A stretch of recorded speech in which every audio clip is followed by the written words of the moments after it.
You know, I've gotten really, really longing lately. Like a really strong longing for that old, just sit down and dunk on a chud content that I used to do a lot more before this election started. Ever since the election started to heat up, I got so fixated on covering whatever new policy Biden was rolling out, whatever crazy thing Trump had said. Now Trump has taken office, we had the election, so many crazy things happening with what's happened after that. I haven't had the time, or at least I guess the media sphere has been so flooded with news, I've been really focused on current events. And current events are fun and all, but I also really love dunking on chud propaganda. And it's been a hot minute. We did it a little earlier, covering the quartering, but we're going to be doing it again today. Talking about another classic target of my channel's ire and ridicule, Blaire White. It's actually insane looking at the path Blaire White has taken as a creator. Going back to her oldest content, you might be surprised to see that at one point she tried her best to come off as sincere. Blaire's YouTube journey is really bizarre for a lot of reasons, and how do I get into it? Blaire originally started out as the trans YouTuber, right? Like, she was the biggest trans YouTuber. She did a lot of content about being trans, and a lot of what brought people to her content was her very, like, take no shit, yas queen, kind of mean girl attitude. She wasn't afraid to speak her mind. She didn't seem intimidated by those that criticized her, including transphobes who tried to deny her identity. And this was a really attractive feature for people that discovered her channel really early on. She seemed like a strong role model, in particular for young trans people, when she was, found. And as she grew, she solidified her still existing position as the largest trans-focused creator, I guess I should say. I'm sure there are bigger trans YouTubers on YouTube than her, but they aren't trans YouTubers. Like, they aren't trans YouTubers. Blaire White is a trans YouTuber. She is trans and talks about trans stuff, one way or the other. And she has grown the largest platform for that conversation. Technically, I think ContraPoints has outgrown her, but because ContraPoints doesn't really, play the YouTube game in the same way, her reach is wide but shallow, while Blaire White's reach is narrow but deep, for a better way of describing it. Blaire has seen great success over the years, and as she grew, and as Gamergate started to blow up, which is when she started to get her real rise to fame, she quickly realized that dunking on non-binary people and so-called trans trenders, and not just that, but trans people who she deemed were not far enough into their transition to pass enough, in her estimation, that they ought to be respected as well. And a lot of her videos became centered around, oh, look at this trans woman who still has some masculinized features due to being earlier on in transition, or maybe just being dealt a bad hand and needing more hormones than most to fully feminize. Let's make fun of her and attack her in every way imaginable for her appearance. And that would very quickly become her content type, but in a very tongue-in-cheek, sly, mask-on way, enough so that, the reasonable, good people that still inhabited her audience didn't pick up on it. Because if they did, they would hold her accountable. And eventually, they did. She attacked a YouTuber named Riley J. Dennis, a trans YouTuber, who had made a lot of content about being trans. And according to Blaire White, did not look feminine enough to be on hormones. And so Blaire White made a big rant video about how Riley J. Dennis could not possibly be actually trans, could not possibly actually be on hormones or anything. To which Riley replies with a video saying, "I've been on hormones for a whole year. I'm sorry if my feminization progress has not been to your satisfaction or as effective as yours was at this time, but it's a process and it takes time. And, you can say you don't like how I look, you can say you don't agree with what I say, but you can't say I'm not on hormones when I am. That's just a lie." that was the gist of the video. And people were really receptive to it in Blair's audience. She still had some real and sold people in her fan base at that time. And so her gatekeeping was called out, and she was forced to make a tearful, crying apology. And, like, I want to show it to you guys just so you can see the disparity in how she was then and how she is today. Back when she had an audience whom she relied on that would hold her accountable for bad behavior, when she fucked up, this is how she'd behave. Blair White crying apology. Is it still up on YouTube? Here it is, 7 years ago. I'm sorry. Wow. So here's the highlight of the video where she starts literally crying. Is because it shocked me, and this is the part that really put things into perspective for me. I've only been on hormones a year longer than Riley. Riley's getting her first transition-specific surgery this month. So am I. We are basically at the same point in our transition, yet the internet and myself have participated in this, like, false juxtaposition between me and Riley, that I was a real trans person. Riley was a fake trans person. And the truth is, we're almost at the exact same point in our transition. And I'm someone who's had my transition picked apart online. There have been Reddit threads and 4chan threads with hundreds of comments on it of people trying to prove that I'm not trans because I haven't done this or that, or, you know, digging up my old pictures and, you know. So when you watch a clip like this, if you're really good at picking up on implication and subtle messaging, you might pick up on the fact that she's not fully admitting the wrongness of her viewpoint here. She still believes that if you have not met these arbitrary standards for transition, then you're not trans. If you haven't been on hormones for insert amount of time, or made this much progress on your transition, or done these things for your transition, or don't want to do those things for your transition, then you're not really trans. Now, the reason she's apologizing and crying is that she falsely accused another YouTuber who was trans of not having met the standards that she set when they really had met those standards. Not that her standards were wrong to set in the first place. It's basically like saying, what's a good analogy for this? It's like if a racist white guy saw a shadow on the other side of a curtain, just assumed the person on the other side of the curtain was black, and called them the N-word and dropped a racist comment.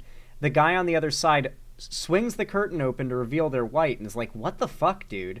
And the other guy, the racist guy, replies, whoa, I'm so sorry. That was so inappropriate, and so I cannot believe I did that. I am so embarrassed. I didn't know you were white. I thought you were black. Like, you'd be like, well, thanks for the apology, bro, but I don't think you understand what the real problem here is. You know? Like, I think you're kind of, like, slyly apologizing for a different thing to avoid acknowledging the thing, you know? Regardless, though, that's kind of an unimportant detail, though maybe it is an important detail, because as you can see, Blair White is only kinda sorry here. This comes off as, in hindsight, as you'll see in a moment, a very disingenuous apology designed for no other reason than to please what was at the time her audience. Time passes, though.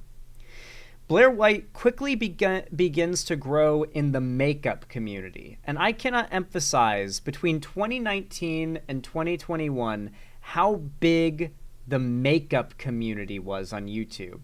The tea and makeup communities were this, like, flash in the pan, monolithic, like just huge circle on YouTube for a couple years, but it was very much a flash in the pan. It's not really a thing anymore from what I hear. Like, you had James Charles and Tati Westbrook, I think, was one of them, and their drama, and, like, all this makeup YouTube stuff. There was what's the lady that did the podcast with H3H3, the Frenemies podcast? She's, like, super drama heavy and has breakdowns on her kitchen floor or whatever. I cannot for the life of me remember her name right now. Trisha Paytas. Trisha Paytas, thank you. Trisha Paytas is like in that tea makeup sphere as well. I don't really know if there is a name for this like mini sub community that existed and got really big at that time, but it was big, okay? Blaire White went from being the trans YouTuber talking about culture war stuff to occasionally doing that, but primarily focusing on tea and makeup drama, to the point where she quickly grew her audience off of apolitical content focused on makeup and tea drama, where she wasn't even bringing up her politics, or even the fact she was trans. And this brought in even more normies who were ensouled, decent, normal people into her fan base, which in the short term was good for Blair because it made her more money, but in the long term would make her even more audience captured to a group of people she's not trying to market to. She wants and always has wanted to market to radical conservatives. They are the most profitable market one can advertise to on the internet. They're very profitable to have as fans of you. But like the way she was gaining so many fans who would hold her accountable for trying too hard to appeal to that audience, that occasionally she would just go a little too far and have to walk it all the way back. A classic scenario from a few years ago was when a trans woman who did weightlifting named Janae Marie Kroc made rounds through right-wing media circles. You see, Janae Marie Kroc, before she transitioned, was a champion weightlifter. Just a fucking Baki character of a person, okay?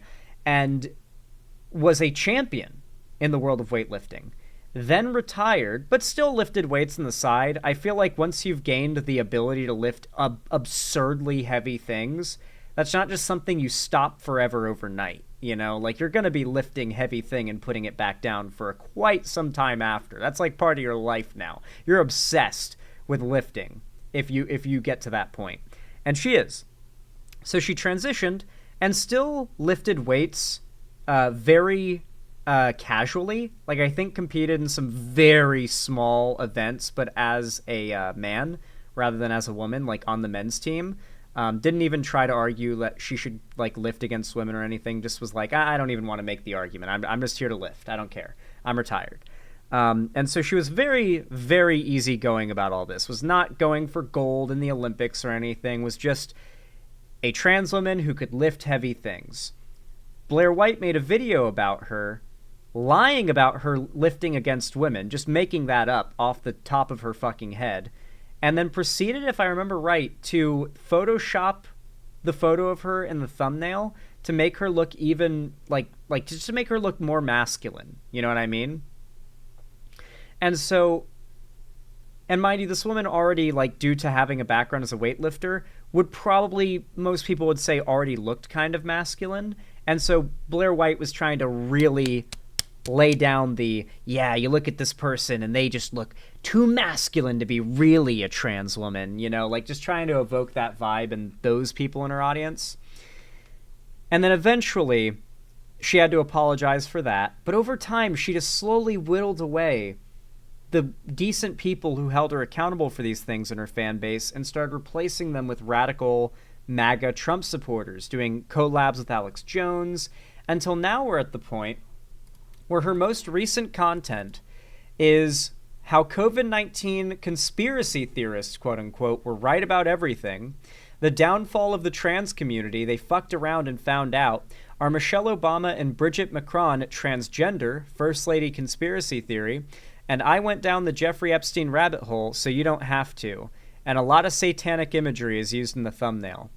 And then the rest of the videos are all about how like trans people and drag queens are pedophiles.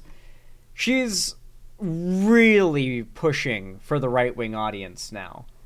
And so I figured, why not take a look at one of her most recent videos, or at least a bit of it, however much we can stomach of her lies and misinfo. And I feel like the downfall of the trans community they fucked around and found out is so, like, brimming with hatred for trans people and like, just kind of emanating so much glee for their suffering that we can't not cover it, you know? Is this the part where I say I Well, I guess it plays whether I like it or not. Let's get into it. told you so? It started with weird pronouns being born in gender studies classes that no one took seriously until laws popped up compelling people's speech. Suddenly we had bathroom bills, as if society or even transsexuals ever had issues navigating It's so fucking crazy how these people are still faking the people giving a fuck about this.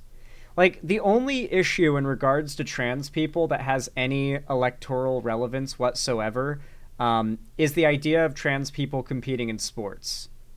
Like, that is the one thing that people give a single fuck about when it comes to trans people, and it is not a very high-ranking issue with most. And we have polls and numbers to prove this.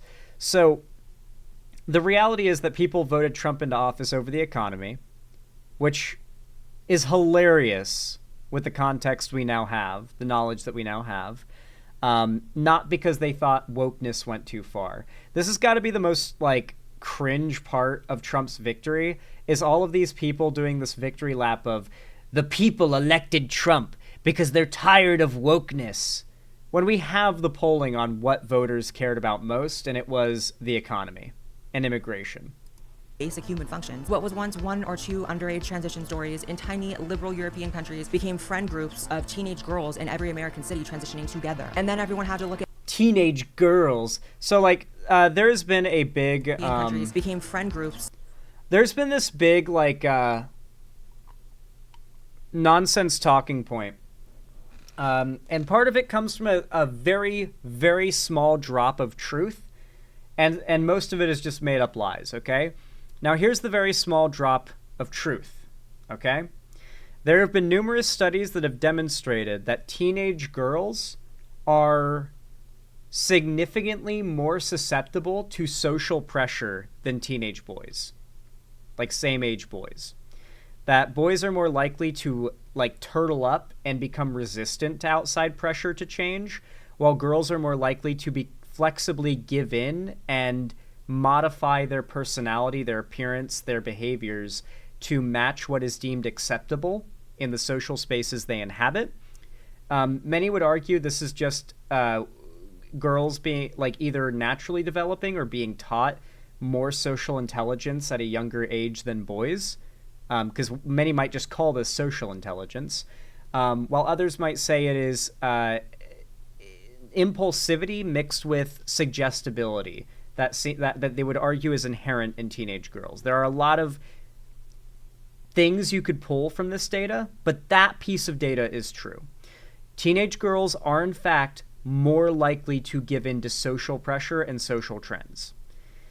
This point is extrapolated to argue a correlation between that fact and the fact that year by year among Gen Z, more and more Gen Z people are identifying as queer or gender nonconforming. And the demographic of Gen Z that identifies as such the most commonly are assigned female at birth. Like Gen Z teens, right?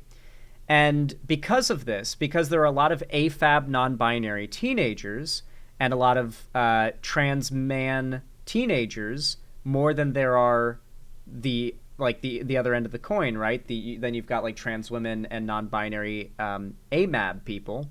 The suggestion is that it is a social contagion, and because girls have been somewhat proven to be more susceptible to what one might call a social contagion, the fact that we observe a more frequent occurrence of these behaviors and these identities among young girls must mean it is a social contagion, and all the evidence is there, right? It's very much not a fully substantiated scientific hypothesis, more so than it is something that requires a few disconnected observations correlated together to form a conclusion that sounds right if you don't think about it too much. The fact is, though, if you look at rates for anything that has been socially or legally stigmatized historically, famously left-handedness has been used because it has no connection to anything political. At a time, left-handedness was illegal, and it was even punished in schools. like brutally. And so the rate of left-handedness was really, really low, like sub 1% low. And after it stopped being punished, we saw a year-by-year exponential increase in the amount of people who are left-handed in schools until it flatlined, like just straight up more or less flatlined, implying that over the course of about 10, 20 years, we saw everybody who would be left-handed reporting that they're left-handed, living as left-handed, and the number of total left-handed people was more or less something you could count accurately after a certain point. This was also true with gay people. Like, gay people have more or less, like, the rate of people identifying as gay or lesbian has kind of leveled out year by year, generation by generation. But when it comes to trans or gender nonconforming, for that matter, that is where we're seeing exponential growth, which is what they're pointing to try and claim there must be a social contagion about. Because how could any natural movement of just people feeling comfortable to identify as themselves, how could it grow at such a rate? Especially when considering those other factors I just brought up. When the fact is, this has always been the pattern. It's always exponential when you give people freedom to be who they truly are. The amount of people who are that, who can now be free, who decide to be themselves, will increase year by year exponentially. That's what you should expect. Of teenage girls in every American city transitioning together. And then everyone had to look at men beating women's asses in sports, children undergoing chemical castration and Oh, did we get an Emain Khalef shot there? Was that what we saw? Tiny liberal European countries became friend groups of teenage girls in every American city transitioning together. And then everyone had to look at... Oh yeah, we snuck in Emain Khalef! Let's go! Dude, I love this. I love the lies, man. So for those that don't know, Emain Khalef, the woman you see here winning this boxing match, has a flat chest and is pretty muscular and broad-shouldered. And so because of this, the internet decided she is a trans woman. She also tested at one point to have pretty high testosterone, or got in trouble and accused of doping, but then was cleared because of high testosterone count in a blood test. Now, it is very common for cis women to just produce unusual amounts of testosterone for a woman. Happens all the time. This is why we have suppressants for hormones in the first place. They were invented for hormone disorders before they were used for hormone suppressing for the sake of like stopping puberty, like puberty blockers. Regardless, though, people were so curious, and she had so much scrutiny on her. I think she put out her birth certificate, or like the doctors at the hospital or something confirmed she was assigned female at birth. She was born with a vagina, with XX chromosomes. Like she is, or does she? I think someone said something about her having XY chromosomes. That might be, I don't even know. But like she is assigned female at birth. It's on her birth certificate. She was born a woman. She's just masculine looking enough that the right decided to run a legit conspiracy theory claiming that she's trans, and it stuck. And isn't it clever how they just get to show a little clip there, and if you see it at a glance, maybe you think that this is a real clip of a trans woman beating up a cis woman, when in reality it's just another example of them lying blatantly for their agenda. But all they need is just that one clip, and it feels like it's happened a million times, even when this one time wasn't even real. Men beating women's asses in sports, children undergoing chemical castration and sex change surgeries, men in women's prisons, nudity at the White House, senators who can't define what a woman is. Nudity at the White House? What? Castration and sex change surgeries, men in women's prisons, nudity at the White House. These aren't trans... This was a women's protest. Okay. Senators who can't define what... Also, you will never get me to hate bouncing boobies, okay? That's just not how it works, okay? Bouncing boobies are good, actually. Literally this fucking sucks, actually. And then it's like just a pair of bouncing tits labeled the coolest thing ever. Like literally that meme. What a woman is. Who would have ever thought that all that wouldn't work out? Is this the part where I say, I told you so? Because I'm feeling like it's the part where I say, I told you so. And I am not going to hold your hand when I say this, because protecting people's feelings is actually how we got here. And by here, I mean specifically, I think it's safe to say that we are feelings officially are at the bad. point Got where it. the trans acceptance tipping point. has in fact been tipped. I think it's pretty apparent to anybody who knows how to check the cultural temperature in any meaningful way, which is actually not a very sharp ability of the trans community. I think it's pretty apparent that society has reached the point where it's just kind of a wrap for the trans lunacy that has taken over the 2010s until now. Trump has truly... This is like the nonsense they've been peddling in their videos since Trump won. Like, that wokeness is over. Minorities have lost all public support. They finally won. Even from their tokens that are part of that community. Like, she is a trans woman talking about how the trans people have gone too far, and transness is over. It's canceled. The tea is spilled, queens. And it's like, dude, like, it doesn't matter how well you pass or how much like a trad wife you dress. The government knows you changed your gender on your ID. They're coming for you when that time comes. Your work to get Trump elected will not matter when he wants you to be in the death pit. In the first 2 weeks met the cultural temperature's energy and taken aim at the trans excesses, the excesses that have come out of trans ideology and the movement over the past decade or so, and rightfully so. It will henceforth be the official... It's so it's so insidious how these people so effectively lied and lied and lied to gaslight people into believing their conspiracy theories they made up. And then they use said conspiracy theories as, like, the justification for why they won. Like, yeah, the left just went too far doing all these things they don't do. And then now people are sick of it, and that's why Trump won. It's like, you made all those talking points up to try and get Trump elected. They don't have to do the genocide. They're just making the trans people do it for them. Why do you think they trans self-KOS are so high? I don't know. Like, they definitely glee in trans suicide rates, but their goal is definitely to take matters into their own hands. They aren't going to rely on, like, suicide rates or whatever. They're like, if they're going to handle the trans quote unquote problem, they're going to do it with violence. Like, they want to kill all the trans people if that's the path they're going to take. Otherwise, maybe they don't care. They might just drop the trans thing once it stops being politically relevant. policy of the United States government that there are only two genders, male and female. But even more relevant than the legal backlash is definitely the cultural backlash that's occurring right now that I have been screaming about from the rooftops and warning about for the past decade, that if the trans community and the LGBT community in general didn't shape up and act right, was going to happen. And now the day has come. And now some of y'all want to be mad at me, as if I wasn't trying to avoid that the entire time. Because see, hell yeah, these uppity minorities need to act right. So true, Blair White. I'm actually at the place where a lot of people in society are, which is the understanding that backlash against the community right now, of course, never anything violent. It's actually insane how much plastic surgery she's gotten. Can I, like, I'm not even like going to mince my words, but like, she's missing bone that she needs to ask to get back now. Like, why did she have her orbital bone shaved away? Why did that need to go? Does she think that like the like this part, like this bone right here is too masculine or something? Why did she have them shave away her orbital bone? That's what they did. You can see it. That's plastic surgery. They literally opened up her skin and shaved her orbital bone away to give her a narrower face at her request. This woman has spent immense amounts of money. Okay, now to be clear, okay? We watched that video of her apologizing, all right?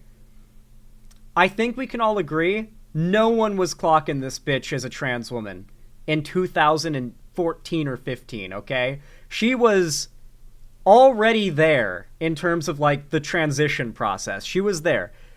This is trying to be this is her trying to seek out, like, a level of vanity that feels excessive, you know? Like, she's going full Skeletor on the plastic surgery now, where it's like shaving down bone beyond FFS. We're talking like this is not part of FFS. This is a voluntary elective surgery. This isn't part of FFS. The side thing she's got going on here, it's not. Like, I don't know. That doesn't look good. I don't recommend that. Listen, if you're trans, or if you're a trans woman out there and you're thinking about getting whatever the fuck, facial whatever Blair White has gotten in the last few years, do not, okay? Stop at whatever surgeries Blair White got in, like, 2015, okay? Like, I don't know what she was doing after that point, but she has slowly Skeletored since. I'm not mincing my words, bro. She's evil. This is an evil cunt. I'm not going to mince my words. She is an evil, evil cunt. Why does Beastman get the dental floss and I get fucking drill in the eye? Blair White. Male brow ridges evolved in males to protect the eyes from the claws of predators. Those who did not have them went blind and did not pass on their genes. Okay. I don't care. Like, it doesn't... I feel like nobody, unless it's like an Emain Khalef situation, no one obsesses over cis women having masculine features in the same way that, like... like, people obsess over trans women having masculine features. Like, I've seen people not even bat an eye at a cis woman who looks more masculine than a trans woman who they, like, ridicule and criticize the appearance of. And it's like, I don't know. I feel like she's gone over the top here. Apparently FFS does do the brow ridge thing. I feel like the FFS that does the brow ridge thing is here, though, right? It's all up in here, like this area of the face, not here, not literally shaving away your orbital bone. Because I'm not talking about the brow, I'm talking about the orbital bone. Like, take your finger and feel if you have low fat content in your face, I guess. Maybe you can't feel it if you've got more chunk. But, like, if you've got a skinny face like I do, I can feel the bone. Like, the bone that my eye socket is inside of, like the edge of it, the rim. They shaved her rim down.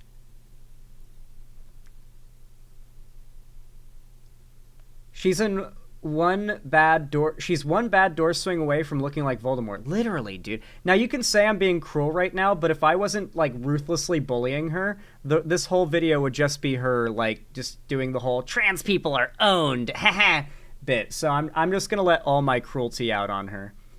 So yeah, that's gonna be the rest of the video. I'm gonna attack her for whatever reasons I feel like.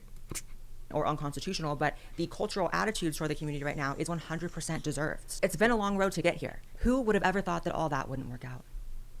I guess me, right? I've been saying this for over a decade, but this video isn't about me. This video is for anybody who's still confused about how we got here. This is how the trans community sabotaged their own movement. So Joe Rogan is known for his MMA fighting.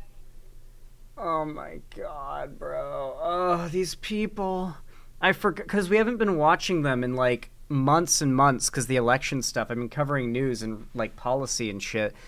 I forgot how much money these guys just grift so blatantly in their videos. Like, the quartering, we just watched them. Now Blair White, she's just grifting brain pills now.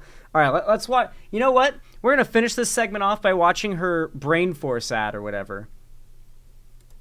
Being in good shape, and just overall being in amazing health at the age of 56, 57. And one of the supplements that he's talked about taking for that amazing health is NMN. And rather than me try to explain it, I'm going to let the doctor who discovered it explain it. I also Discovered it. In fact, most of my colleagues are in the field of aging, or anti-aging as people call it. So I take NMN every morning. What is NMN? Good question. So let me take a quick step back. So about 20 years ago, Lenny Guarente and a team of us at MIT discovered a set of genes that controls aging. And what they do is they protect all organisms on the planet, plants, bacteria, humans, from deterioration and disease. They're like the Pentagon. They sense when we're hungry, sense when we're exercising, and they send out the troops to defend us. And so we think these are the people who are dominating the left in the, like, landscape right now. What's become, like, so, like, sad and but hilarious about all this is the right has started to adopt their favorite insult to use. Does anyone know what the go-to insult the right has been using when they refer to progressive content creators, if they even do? Because the online left has gotten to be so irrelevant in the current landscape, they don't even engage anymore. They don't, like, do response videos or call-out videos like they used to. Do you want to know what their go-to insult when they refer to progressive content creators is now? It's going to make you guys, like, fucking fume when you find out. Grifter. They say breadtube grifters or leftist grifters. That's right, guys.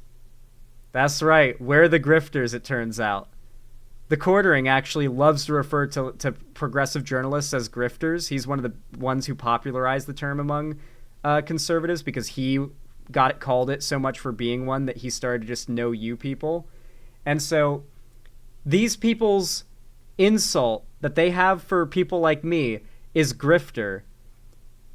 But let's watch her sell her Joe Rogan brain force or whatever. These genes are responsible for the effects of dieting and exercise, which is great. What that means is we can mimic that with molecules. That doctor is not credited. Delancey, you didn't have to tell me. You didn't have to tell me. Dr. David Sinclair, I do not, I will say the last name Sinclair, just saying. Yeah, Dr. Sinclair, really? Oh shit, I skipped through her little retarded ad. Fuck. All right. 1 second. What's this dumb fuck's name? Dr. David Sinclair. So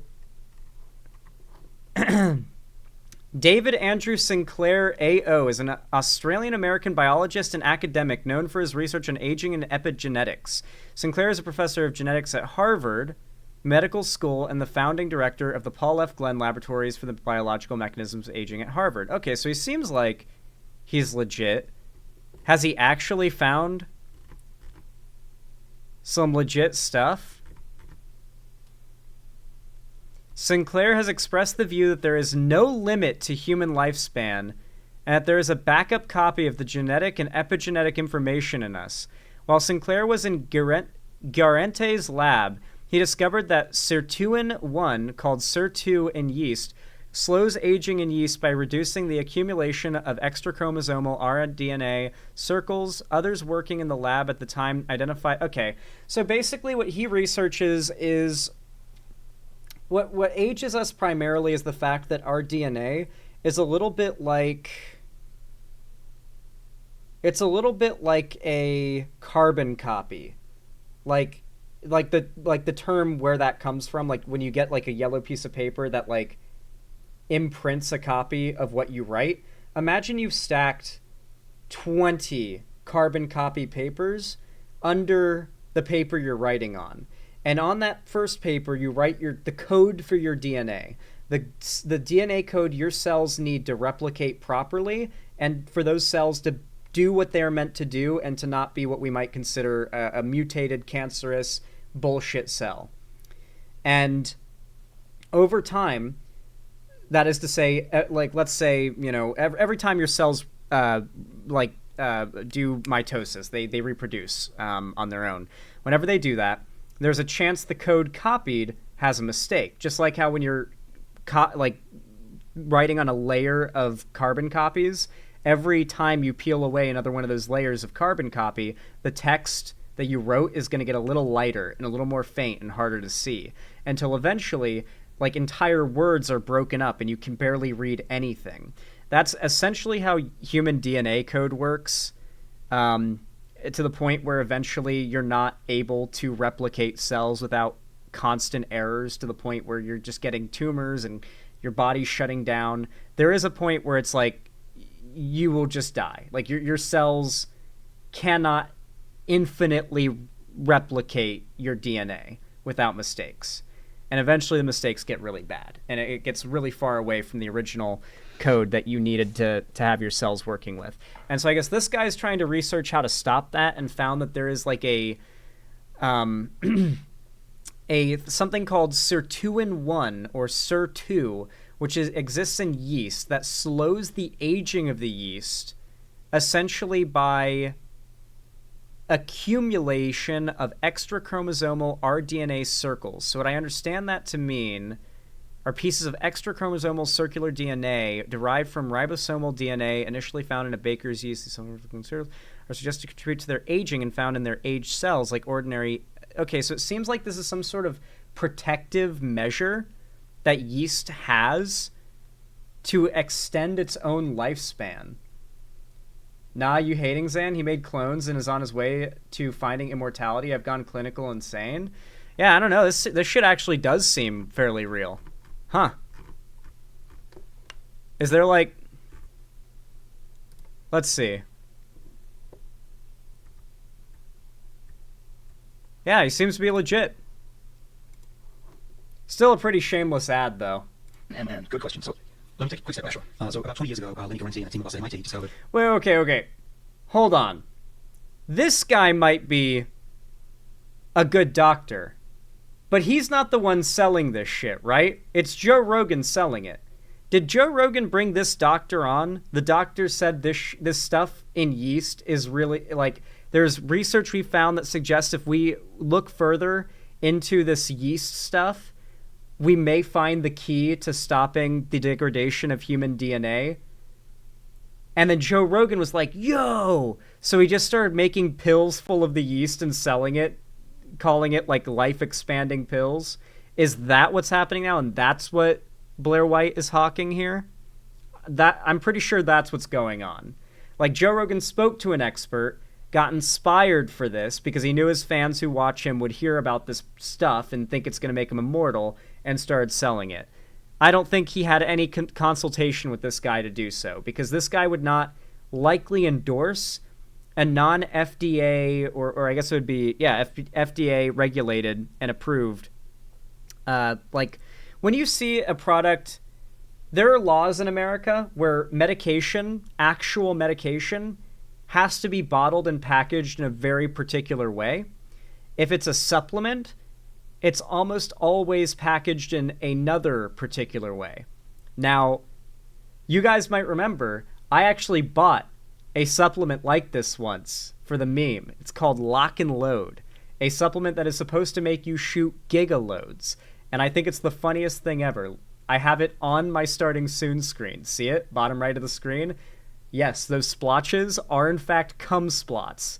The logo is a screaming gorilla surrounded by cum splotches. It is the funniest thing I have ever seen. And every time I look at it, it makes me laugh and smile. But look at the bottle. Look at the shape of the bottle and the way it looks. This is a one-to-one, like, drawing of the bottle and how it looks, by the way.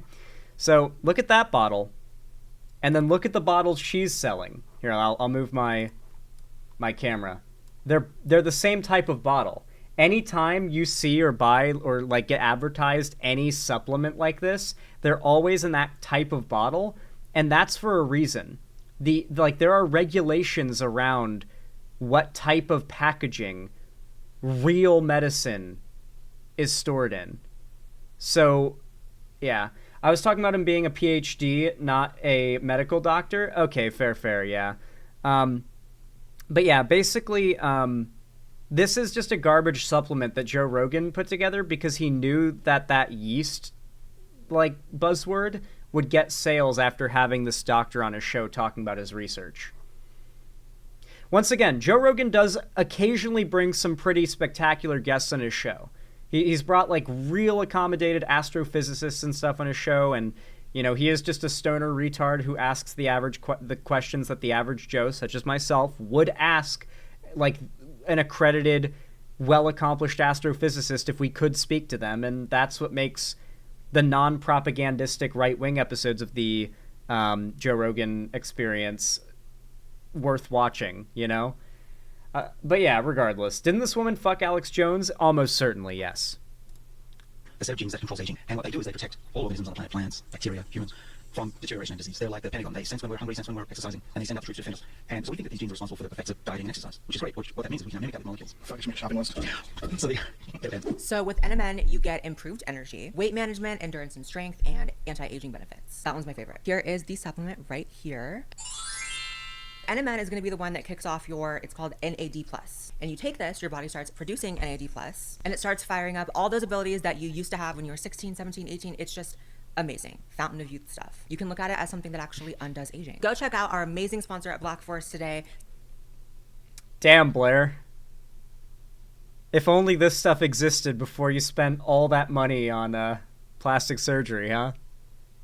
I really, listen, guys, don't take your advice from me unless you value it at all, but if you're a trans woman and you're watching this and you want to get FFS, just for me, tell them to leave your orbital bone alone, okay?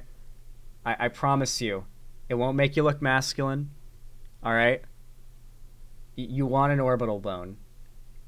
Maybe, in most of the time, they just shave away a bit, and here Blair White was like, go all the way! Like, maybe that's how it went.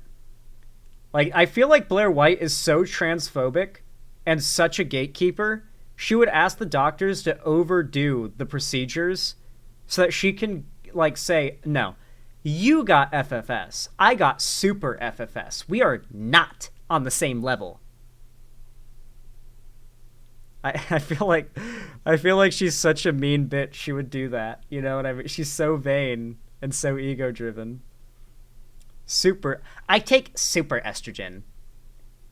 Unless you're taking super estrogen, you're a man. Supporting them also supports my channel. Links are down below, and I think you're going to be pleasantly, amazingly surprised. I know I was. Being a non-binary. As a man, I do not accept trans women as men. Sorry, Blair White. A man has spoken. Women such as yourself do not get to decide who is and isn't a man, and I say trans women are not men. So, you can... I feel like that should be the turnaround, right? Shouldn't that be, like, the like, Uno reverse card? Is, like, we should have, like, a lot of lefty men out there saying, like, as a man, I do not accept trans women as men. I will not... Like, whenever you get someone like Blair White or some TERF saying... trans women are men, you turn around on them and say, as a man, I will not accept a woman telling me what is and isn't a man, okay? I do not accept these trans women as men under your claim, okay? I will not have these women claim to be men. Like, we should just 180 it on them entirely and just do the whole Uno reverse card on them. I feel like that's the best strategy at this point. They're so dishonest and so bitchy. I feel like we should just be dishonest and bitchy back at them, and that kind of, not dishonest necessarily, more of a tongue-in-cheek, like, what do you mean kind of way. You know what I don't know. Anyway, if you guys enjoyed this segment, if you found it entertaining, educational, or enjoyable in any way whatsoever, then please consider leaving a like and a comment. Doing both is the best way to support the channel, boosting it in the algorithm substantially every single time you take part. It really does mean a lot, and to those of you guys who haven't hit the like button or commented yet, then why? Why haven't you done it? Why do you hate me? I just start bawling on camera. Anyway, in all seriousness, if you want to see more from me in the future, consider subscribing and ring the bell icon to turn on all notifications so YouTube actually tells you when I go live or upload in the future. And of course, if you want to see more from me on other platforms, be sure to follow my social medias linked in the description, particularly joining my fan Discord server, where I host gaming events, call-in streams, watch parties, and movie nights every week. And on top of that, I announce all my new uploads and streams there, so you won't miss anything. Or you won't miss anything, sorry. And finally, if you feel like supporting me directly and you can afford it, and you want to contribute financially, you can do so by donating, subscribing, or gifting a sub to someone else on my website, xanderhall.com/live, or you can support me through YouTube, Twitch, Streamlabs, Stream Elements, Patreon, or maybe even buy some custom Xander Hall merch through the Streamlabs link down below in the description. Regardless of how you support me, though, thank you so much for watching, as always, and I hope you have a good one.